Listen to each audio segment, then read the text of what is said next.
Assalamualaikum warahmatullahi wabarakatuh. Nama saya Ruli Hoirul Ajwar. Di sini saya akan mempresentasikan tentang perkembangan dan ragam bahasa Indonesia. Pendidikan bahasa Indonesia merupakan salah satu mata kuliah umum di perguruan tinggi. Pelajaran ini diberikan kepada mahasiswa sebagai pelajaran dasar umum yang wajib dikontak oleh mahasiswa. Pelajaran bahasa Indonesia ini memberikan pengetahuan dan pemahaman dalam memperoleh informasi, pengetahuan, kemampuan, serta keterampilan yang dapat dituangkan dalam sebuah tulisan ilmiah. Selain itu, bahasa Indonesia merupakan bahasa nasional yang digunakan oleh bangsa Indonesia untuk memudahkan berkomunikasi antar sesama warga negara Indonesia. Bahasa Indonesia merupakan bahasa Melayu yang dapat digunakan oleh orang-orang khususnya di Asia Tenggara. Maka, untuk menunjang tetap terjaganya bahasa Indonesia, perlulah mahasiswa mempelajari bahasa Indonesia yang tertuang dalam salah satu mata kuliah umum perguruan tinggi. Oleh sebab itu, dengan diwajibkannya mahasiswa mengontak mata kuliah ini, perlulah mahasiswa mengetahui sejarah, kedudukan, dan fungsi serta ragam bahasa Indonesia yang dapat lebih memahami dan mengetahui pelajaran ini secara lebih lanjut. Maka, kami berusaha untuk memberikan sebuah informasi mengenai perkembangan dan keberagaman bahasa Indonesia yang akan kami bahas dalam subpokok makalah ini.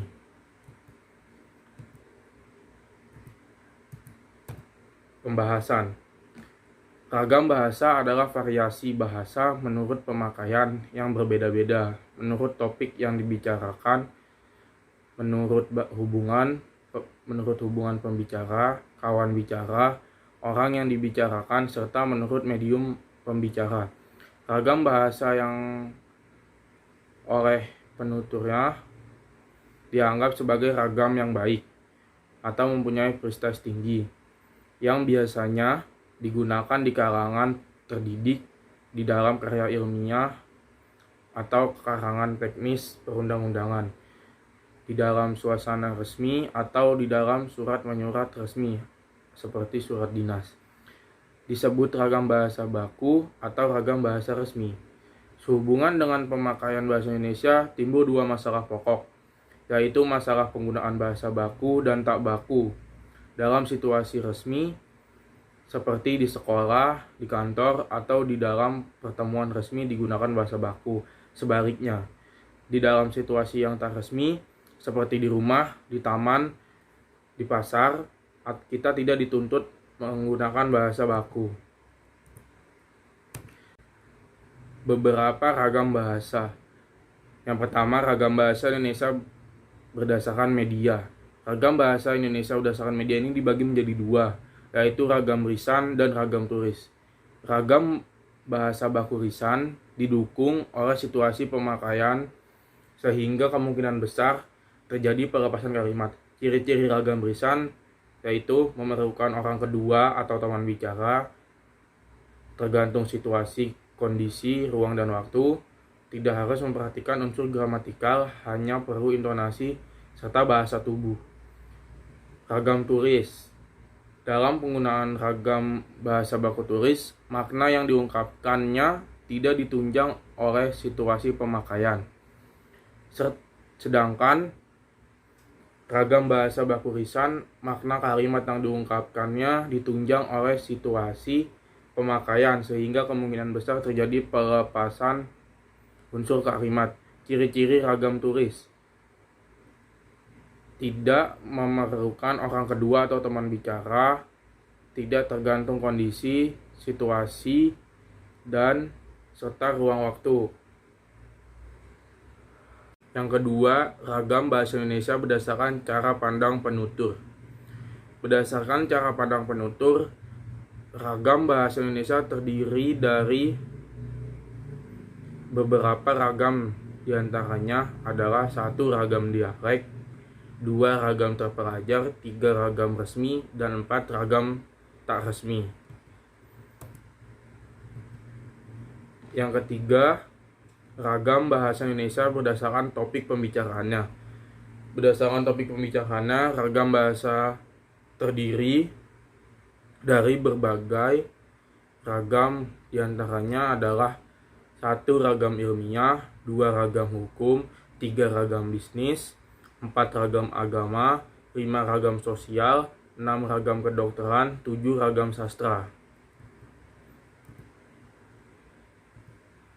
Yang keempat, ragam bahasa berdasarkan pokok pembicaraannya. 1. Ragam bahasa undang-undang, yaitu bahasa yang biasa digunakan oleh pembuatan undang-undang negara maupun sesuatu yang berkaitan dengan perundang-undangan seperti UUD dan lain-lain. Yang kedua, ragam bahasa jurnalistik, yaitu bahasa yang biasa digunakan dalam media massa seperti reporter, majalah, koran, dan lain-lain. 3. Ragam bahasa ilmiah, yaitu ragam bahasa yang digunakan dalam pembuatan suatu karya ilmiah. Yang keempat, ragam bahasa sastra, yaitu bahasa yang biasa digunakan oleh sastrawan untuk membuat sebuah sastra. Yang kelima, ragam bahasa berdasarkan penutur. 1. Ragam bahasa berdasarkan daerah disebut ragam daerah atau logat dialek. 2. Ragam bahasa berdasarkan pendidikan penutur. 3. Ragam bahasa berdasarkan sikap penutur.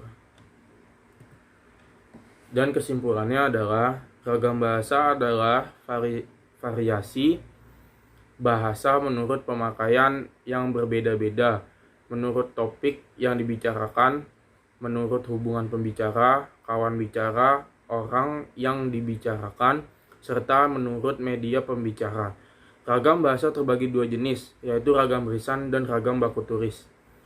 Pada ragam bahasa baku tulis, kita harus menguasai penggunaan bahasa Indonesia yang baik dan benar, dan menguasai EYD. Sedangkan untuk ragam bahasa lisan, kita harus mampu mengucapkan dan memakai bahasa Indonesia dengan baik serta bertutur kata sopan. Dan sarannya adalah sebagaimana yang kita ketahui, bahasa Indonesia sumbernya adalah bahasa Melayu. Sebagai bangsa yang besar, selayaknya lah kita menghargai nilai-nilai sejarah tersebut dengan tetap menghormati bahasa Melayu. Di samping itu, alangkah baiknya apabila kita menggunakan bahasa Indonesia secara baik dan benar. Sekian dari presentasi saya. Mohon maaf apabila ada salah-salah kata. Saya akhiri. Wabillahi taufiq wal hidayah. Wassalamualaikum warahmatullahi wabarakatuh.